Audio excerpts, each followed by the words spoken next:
sommes vraiment très honorés de recevoir Geoffrey Parker qui vient commencer aujourd'hui donc une série de 3 conférences. Vous en connaissez les thèmes puisque je vous les ai communiqués. Les 2 conférences qui viendront, mercredi et jeudi, sont consacrées au thème qu'il traite dans son dernier livre. Alors quand je dis au thème, c'est forcément au pluriel, parce que quand on voit la taille du livre, on sait qu'il y a plusieurs thèmes qui sont abordés dans cette question. En tout cas, la question de la crise globale. Et aujourd'hui, j'ai demandé à Geoffrey Parker de revenir avec nous sur le débat sur la révolution militaire, profitant en cela d'ailleurs de la publication d'une nouvelle édition en français de cette révolution militaire, assortie d'une préface qui revient sur le débat. Alors, dans le cadre de mon séminaire, l'an dernier, nous avions invité Jeremy Black et nous lui avions posé la même question, The Military Revolution Debate Over? Et il a dit oui, et moi j'ai dit non. Voilà. Bon, voilà, c'est terminé.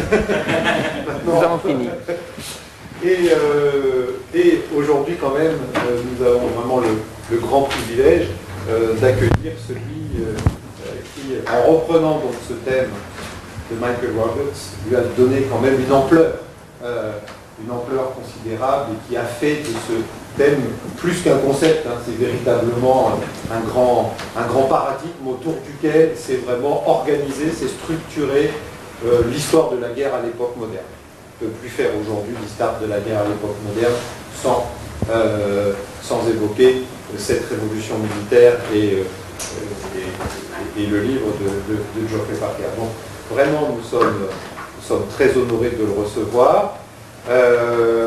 Donc selon une formule classique, hein, ce soir, qui est une conférence à l'issue de laquelle vous pourrez poser vos questions.